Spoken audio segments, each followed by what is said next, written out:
Hoje, assim, para sua vida, Sal, o que você hoje almeja? Chegando na idade que você é casado, tem 2 filhos. Hoje, o que eu mais almejo é abençoar gerações futuras. Porque o que eu vejo? Tem uma cultura da bênção que eu aprendi isso ao longo do caminho. Tá. Por que tem, né, famílias, cara, que são praticamente pessoas que vivem uma dureza, uma dificuldade, né? Ou andam por caminhos que não são caminhos obscuros, e pode ver, isso passa de geração para geração, né? Quase que a maldição hereditária, né? Perfeitamente, exatamente isso mesmo. A gente chama de iniquidade geracional, onde a pessoa, né, aquele vício do bisavô passa pro avô e depois passa pro pai e vai passando e vai reproduzindo. E eu vejo que isso tem muito a ver com o quê? Com a cultura da bênção, né? Pode ver que o judeu, ele tem muito essa cultura. Ele tem essa cultura porque ele, né? Como é que ele faz? Toda semana ele vai lá e ele abençoa. O que é abençoar? É bendizer, né, para a pessoa. Filho, você vai ser um garoto próspero, um homem que vai fazer diferença para a sociedade. Ele planta isso no coração toda semana do filho. E muitas vezes na cultura, mesmo na cultura norte-americana, mesmo cultura brasileira, a gente chega lá, ô moleque, né? Para de fazer essa bobagem, não vai chegar a nenhum lugar, tá vendo? Não vai ser ninguém na vida, hein? Tô falando para você. Quer dizer, você já vai plantando nele o quê? A dúvida se ele vai ser alguém na vida, que se ele fizer determinada coisa não vai ser ninguém. E ele vai crescendo com isso. E eu vejo que isso tem muito a ver com a mágica, por quê? Porque, né, eu estava falando com um rabino, e ele falou, Issal, sabe de onde vem a palavra abracadabra, né, que vocês usam muito? Eu falei, vem do hebraico, né, que tem um significado, que quer dizer, assim como se fala, né, desejo que aconteça. Né? Olha só, por isso que fala abracadabra, o copo vai virar um elefante, né? Quer dizer isso, né? Porque eu tô pronunciando é o que vai acontecer. Legal. E eu vejo que é uma cultura isso, é cultural isso aí. Então, eu vejo hoje, o que você fala assim, o que eu desejo? Que essa transformação aconteça e que eu quero ser um instrumento para que essa transformação aconteça na vida dos meus filhos, dos meus netos, e eu vejo na vida dos brasileiros. Porque o brasileiro, muitas vezes, eu lembro, assim como eu tinha baixa autoestima por eu me achar que eu era inferior, né, aos garotos da minha classe, eu vejo que muitas vezes o brasileiro também tinha uma baixa autoestima em relação a países de primeiro mundo, né? Parecia que, não, a gente é mais na nossa, né? Tal. E o americano, por exemplo, não. O norte-americano, o cara, né, tem o ego inflamado. Não, nós somos os melhores, moramos no melhor lugar. E, cara, e nem é. Muitas vezes tem muitos lugares brasileiros que são muito melhores, Exato. cara, com qualidade de vida e tudo. Só que o cara tá falando e a gente tá lá. Será que é legal mesmo esse lugar, né? A gente tá pensando. Então, o que eu tenho? Assim como eu passei por isso, então eu quero compartilhar isso com as pessoas, esse conhecimento. E você falou bem, né, do ilusionismo, como que o ilusionismo ajuda isso. Porque, por exemplo, eu falei assim, e o mágico também não pode fazer isso? Só que é tudo questão de cultura. Por exemplo, o mágico trabalha com pombo e coelho, né? Ele não trabalha muito como equipe. Né? O ilusionista depende da equipe para ele fazer a apresentação. E eu vou falar mais. Se o ilusionista ele não tiver uma gestão de pessoas adequada, ele vai fazer aparecer um carro.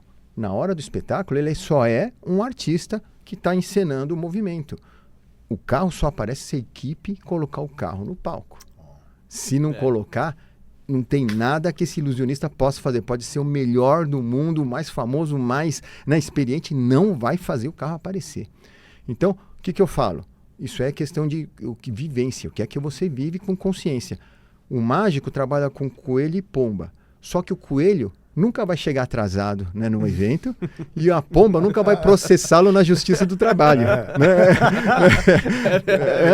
Então, o mágico chega lá, faz o que quiser com o coelho e com a pomba. Agora, o ilusionista já não. O ilusionista tem todo um tratar, né, com a equipe. Como é que ele vai fazer? Né? O integrante da equipe fez algo errado, desobedeceu lá as normas. Cara, você está 5 minutos antes de entrar em cena, o que você vai fazer com o cara? Né? Você vai o quê? Vai acabar com ele, vai diminuí-lo, ou você vai ser um cara que, né, vai ter um senso muito bom, cara? Tudo bem, esquece esse erro, prejudicou todo mundo, mas agora tem um espetáculo para apresentar.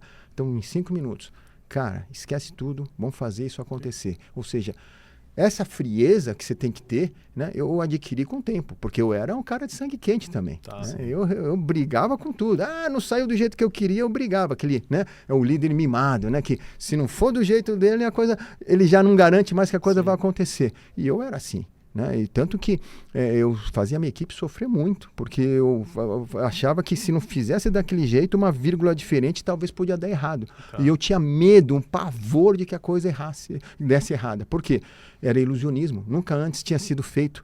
Eu pensava o seguinte, se eu errar, eu não vou prejudicar só a mim, eu vou prejudicar toda uma geração nova que está vindo aí atrás, porque quando eu errar, o cara vai falar, ilusionismo não é muito legal, não. A gente contratou para um evento e não deu certo aqui. Né? O tal de Sal, ele errou, por exemplo, se ele falasse isso. Sim. Então eu falei, não posso fazer isso, porque aí eu não vou prejudicar os que vêm depois. Então, tanto que você procura na internet, não tem nada que a gente tenha feito de errado durante todo esse tempo aqui. Não existe nada, porque eu era um cara, vamos dizer assim, que não permitia que as coisas errassem. Né? Eu ficava sem dormir, eu tratava mal minha saúde para isso não acontecer. Né?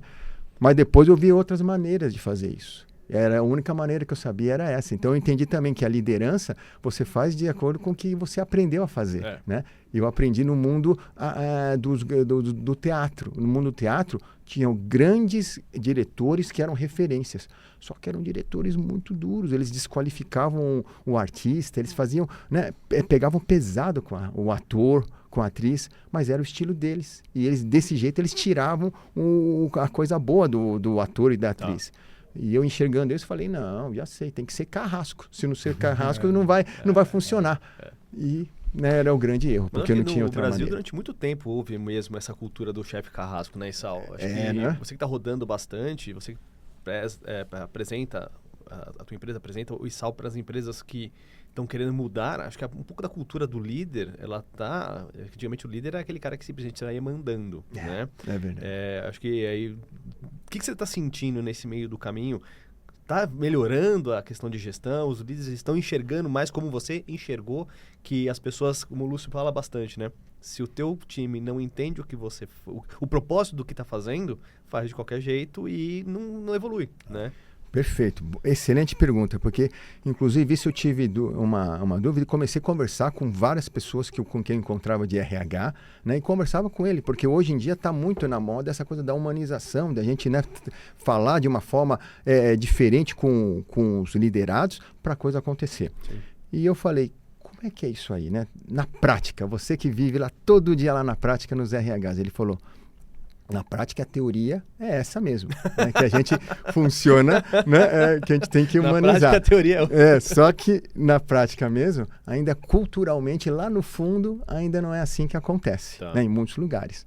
Mas ele falou, mas é uma questão de maturidade também. Com o tempo, a gente, né, insistindo, a gente vai mudar isso. Sim. Então, eu vejo que essa que é a contribuição muito que a gente consegue estar dando também, para, né, ver maneiras diferentes deles acharem uma forma de dar autonomia para o time, mas ao mesmo tempo o time também não falhar e ele ter essa responsabilidade de fazer as coisas acontecerem.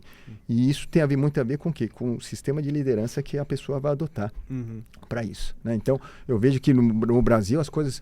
Eu acho que no Brasil está muita coisa mudando. Né? Eu perguntei para o Jorge Nishimura também, ele é um dos conselheiros da Jato, né? Da Jato é uma das maiores empresas familiares do mundo, né? Eles fabricam equipamentos agrícolas. E ele falou, olha, eu acredito muito no Brasil, né? Porque, embora muita notícia ruim, né, de que o Brasil é isso, o Brasil é aquilo, mas ele falou, mas a gente que viaja pelo Brasil, a gente vê muita coisa boa também acontecendo. Ele falou, e só que não sai isso na notícia muitas vezes. Esse é o problema. Né?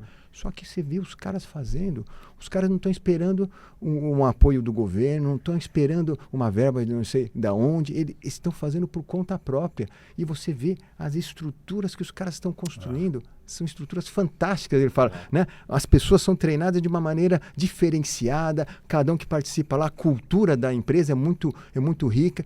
E ele falou assim, olha, isso me dá esperança, ele fala. Parece que é difícil, né, impossível, mas isso que me dá esperança. E aí ele está lá em Pompeia, também fazendo, né, várias transformações lá na cidade, como a criação de uma cidade modelo.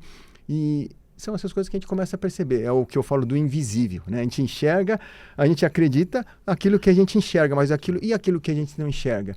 E quando você começa a ir para esse nível, você começa a perceber que, peraí, está na hora de eu começar a acreditar naquilo que não é muito visível para os outros, né? Igual como num espetáculo de ilusionismo, o que é que está por trás dos bastidores, sim. né, que permite a grande mágica acontecer. E é essa ideia que eu estou agora, né, assimilando e compartilhando com as pessoas.